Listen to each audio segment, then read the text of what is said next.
Hey, thanks everybody for joining us today. Jake Gill, Live Music Nation podcast. Today we have a special guest speaker, Mitch Brashers from Culture Fest. Mitch, thanks for joining us. How are you? I'm great. Thanks for having me here. Good. Well, your festival has an interesting name, but before we get to that, give us a little background on you, Mitch. Where'd you grow up? Talk a little bit about your family and your career. So I'm actually in Springfield, Missouri right now, and I'm a Missouri boy. But born and raised here, went to school here, built a family here. So that's me. I've been in the music industry as far as like a music instrument retail for about 25 years, and this last month, I left that after a long career there and started with a nonprofit, the International Institute of Southwest Missouri, and I am their event and community coordinator and engagement specialist, I guess. So I've been at this job just a little bit of time, but I've had a long career in the music industry, both as a musician and also on the retail side. Very good. Very good. All right. Well, let's jump into what you're doing now. Let's talk about Culture Fest. I always ask these three questions for people that have not been there. What does it look like? What does it smell like? Meaning food. And what does it sound like? Meaning music, environment, different activities that you have going on. Absolutely. So Culture Fest this is our fourth year, I believe, maybe third year with Culture Fest. Again, I'm relatively new at this job, but basically it is taking all the different cultures here in the Ozarks, Southwest Missouri, and bringing them in together to have a festival. So as far as how it looks like, we block off the street in our commercial district, a commercial street, one of our historic downtown districts, block that off, have a stage set up, do a lot of different performances of a variety of cultures in our area. And then we have a variety of foods as well. So it's a wonderful, rich, eclectic smell and a wonderful, delicious, eclectic sound. How long has this event been going on? This is year number 3, I believe. We had one before COVID. COVID, as with everything, derailed a good portion of the country. And then last year was our second one, and this will be our third one this year.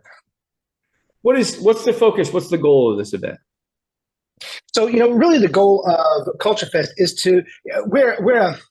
how shall I say, it's a somewhat insular community here in Southwest Missouri, but it's grown richer and richer and richer. And the nonprofit that I work in for, the International Institute of Southwest Missouri, basically our goal is to bring, not our goal, but what we do is we resettle refugees that come in. So different parts of the country. So what we do with this Culture Fest is bring in all these different and rich ethnic groups, and we have performances, and we have food, and we have just a general melting pot, and just to bring awareness of all the different people and cultures that are here in our little corner of the state. Why was this a good fit for you?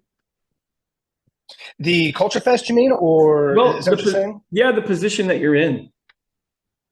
So, as I say, I've been since the late 90s. I worked at the same music store, one of the top 100 music stores in the U.S., which is still independently owned, and I'm definitely deeply integrated into the music side of Southwest Missouri. I've played around and toured all the way around. I've dealt with people constantly doing retail sales and also doing sales and marketing for this company. But as time for a change, this seemed to be a really good position just because I can still continue to be integrated into the community. I believe in having that deep mix of people and having that sharing of cultures and peoples. So it just seemed to fit really well for my personality and my style and kind of what I've been doing for a long time. All right. So the festival itself is really just 3 years old. Any success stories? Have you heard any positive feedback? What's the feedback that you hear from the people that attend these? So as I've sort of started to integrate this, I'm somewhat building it from the ground up as far as saying, okay, this is what's done in the past, but then, all the nuts and bolts of building a festival is I'm just sort of taking in and saying, okay, we got to get talk to the city to get the street blocked. I've got to get vendors. I've got to get sponsors. We've got to get stage. We've got to get the sound system. All those nuts and bolts has been kind of an interesting thing. So it's interesting to watch that. And so as I've come back into this, I've talked to our commercial street, which is a historic street, C Street as it's often called, has been one of the staples of Springfield life for 100 years. So talking to those folks, the people that are there, the businesses on there, I find that to be a really big success. They're all excited about this for the third year. It brings in a ton of people so that they can see how the revitalization of this particular street has come to fruition in the last 5-10 years.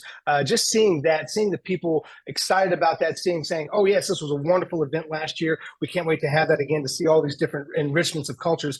And then talking to the vendors and talking to the performers as well, they're all excited too. So that's kind of what I'm saying. Like, not only has it been successful in the past, but there's an enthusiasm to having the same thing this year as well.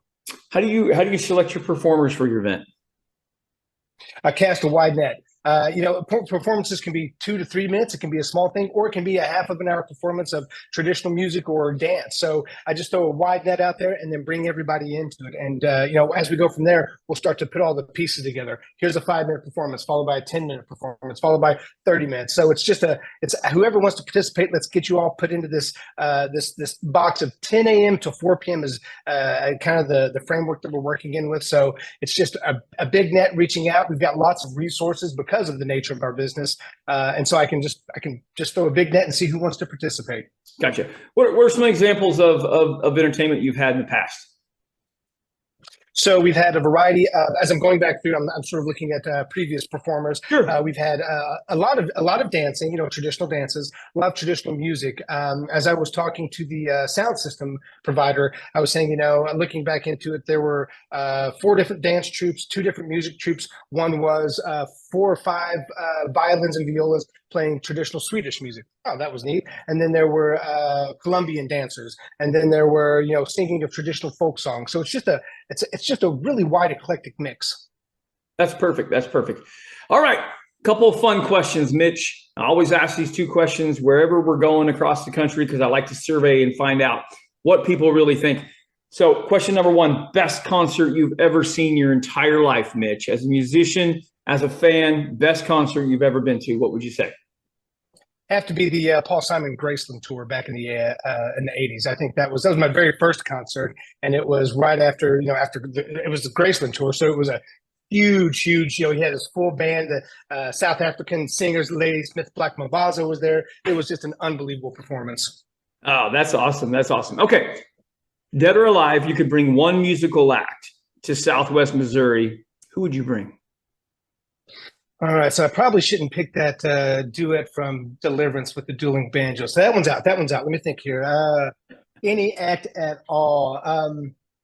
You kind of have to go old school. I'd have to say I would love to see, Beethoven perform. I mean, one of the master musicians whose music has lasted for hundreds of years. He was a player. I would love to see Beethoven in.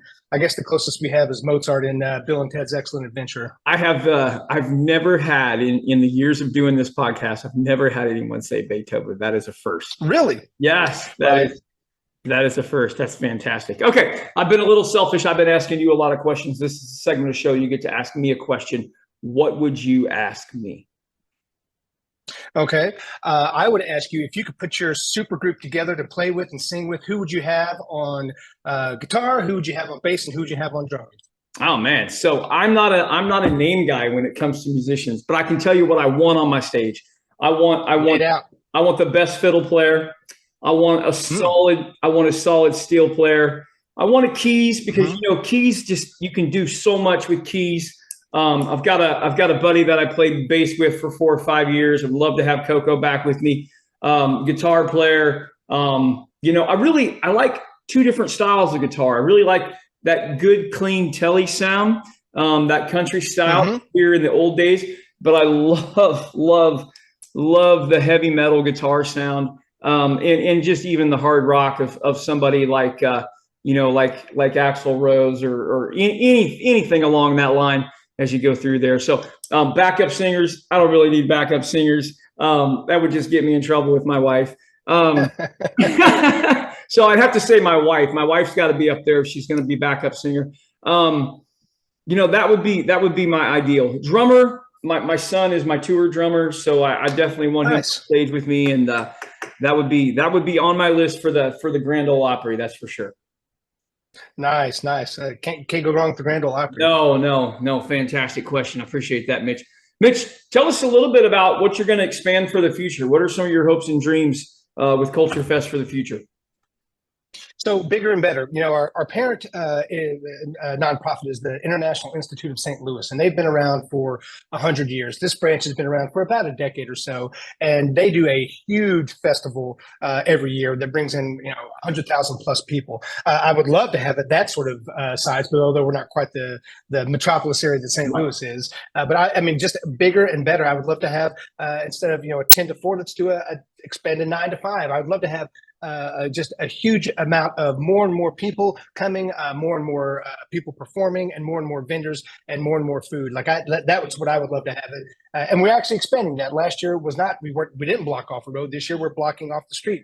And next year, hopefully we'll block off more of the street and get bigger and better. That's what I would really like to see, a huge festival that brings in tons of people and gives that wonderful mix of all the different cultures that we have available to us. Yeah, no, that's perfect. I love what you're doing, you guys. You guys have a great, clear, focused mission, and obviously serving people of all types, and that's hugely important. So keep doing what you're doing, Mitch. Thanks for being on with us today. I appreciate it, sir. I appreciate you having me. Thanks a lot. You bet. Well, baby, I'm on it with a bottle